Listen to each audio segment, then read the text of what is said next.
welcome to The Big Bang, the science show that's full of new inventions for you to make at home. I'm Kate. And I'm Michael, and first, I've got a trick for you. What you're going to need is a rubber glove, some tape... We've got to do this trick, haven't we? Sure. A kitchen roll, just like this. What about blackcurrant juice? No thanks. An egg box is or vital. Maybe then what? Blueberry juice. No, Kate. OK, how about final offer, your favourite, raspberry? Hang on a minute. How did you do that? It's magic. Keep watching and I'll reveal the secret to my trick at the end of the show.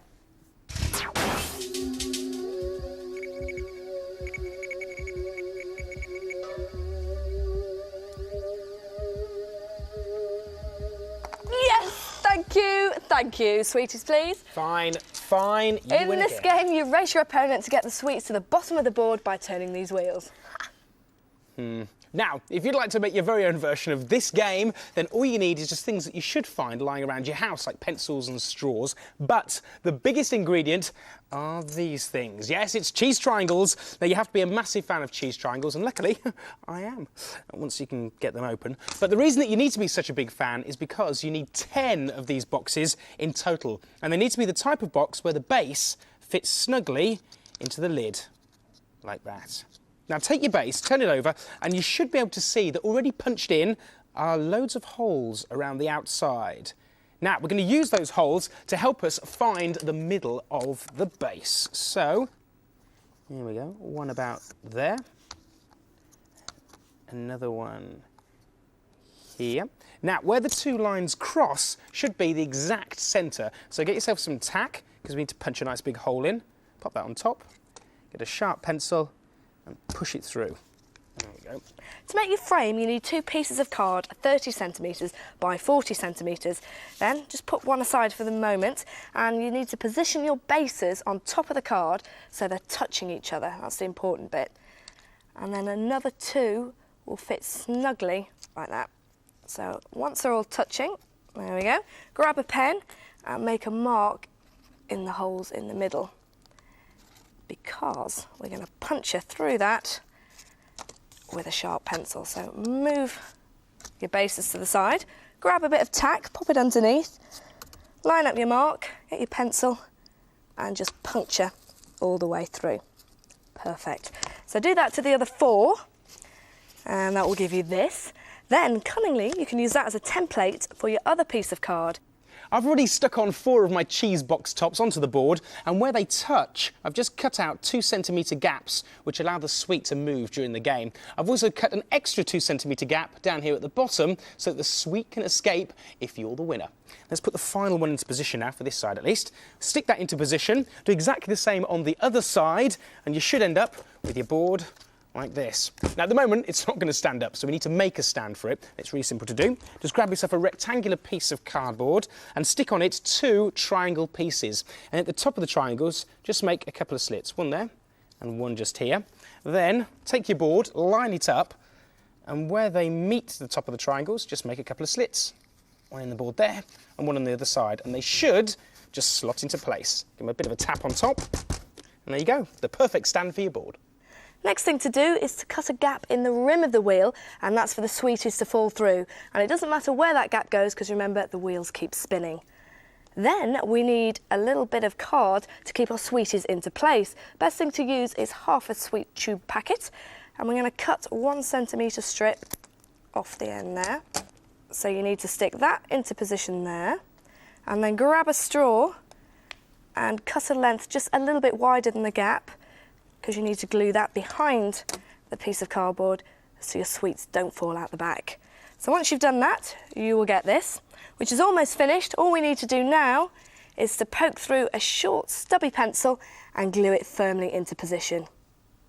It's time to assemble all the parts together now. So get the wheel you've just made and you need to slot it into the top section of your game, like that. On the other side, take another wheel, this one without a pencil, and you just want to line it up and slot it into position. Now, Kate pointed out earlier that it didn't matter where you cut the gaps in your wheels, and she was right. But when it comes to gluing them into position, you want to make sure they're in different places, because otherwise, well, it's a boring game, because each player knows where the gaps are going to be. So with your second wheel, just twist it around so that the gaps don't line up. Then glue it into place. Put in all your wheels on both sides of the board and you'll end up with your very own finished version of the game.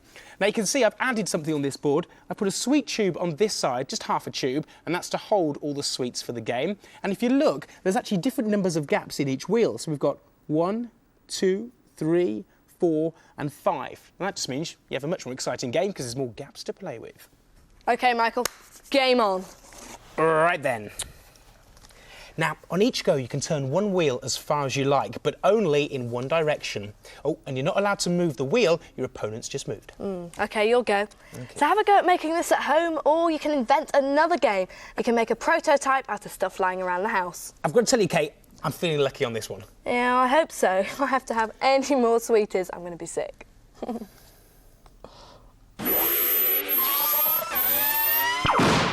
Today's big question is, how did great artists draw realistic people?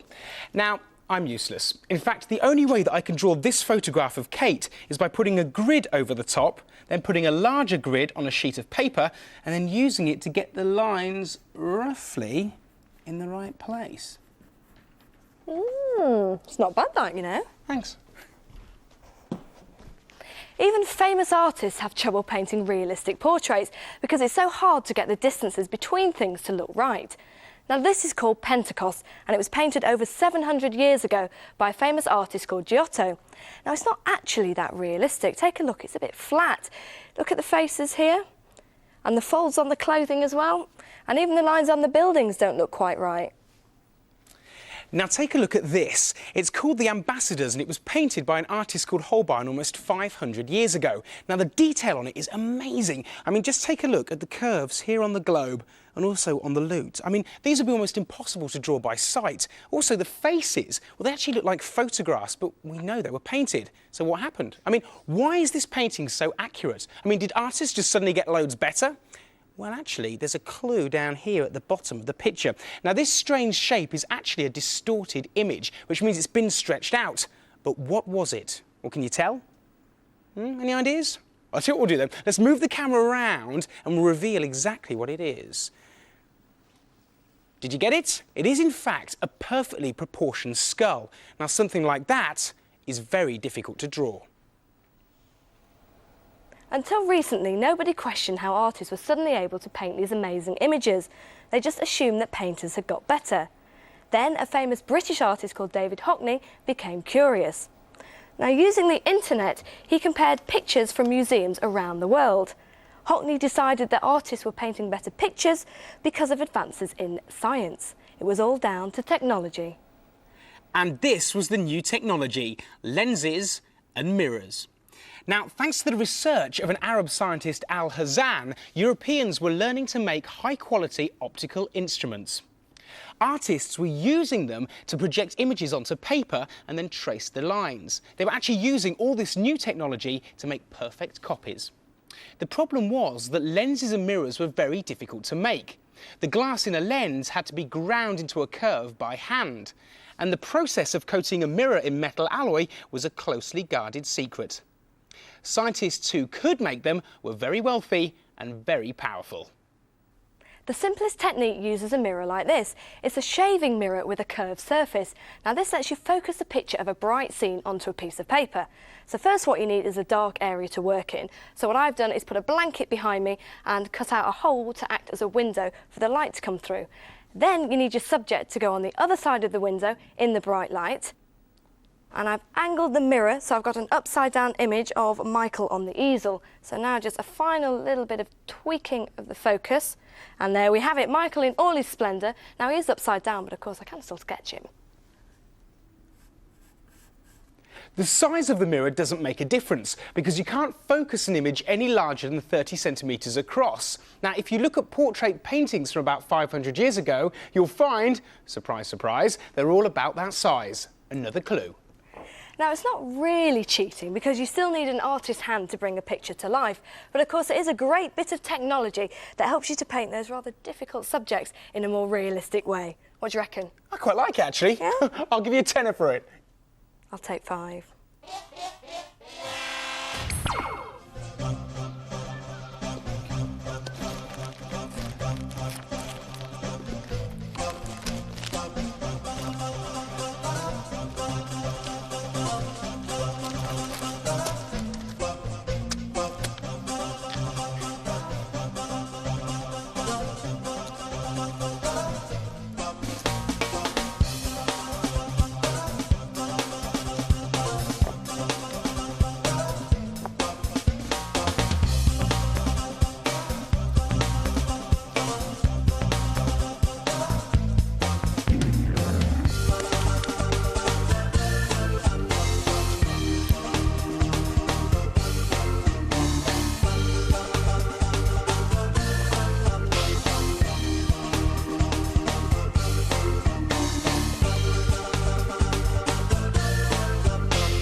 Oh, so what do you think? This is my futuristic den, and its design is called a geodesic dome. Now, the paper triangles are actually really strong, but you do have to make sure that you get the tubes exactly the right length. So, let's start with the red tube. Now, this one needs to be exactly 66 centimetres long.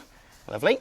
And this one, the green tube, needs to be 71 centimetres long. Now, what you're going to need are 30 red tubes and 35 green tubes. Yeah, you can make even bigger geodesic domes. All you got to do is make these triangular panels a bit bigger as well.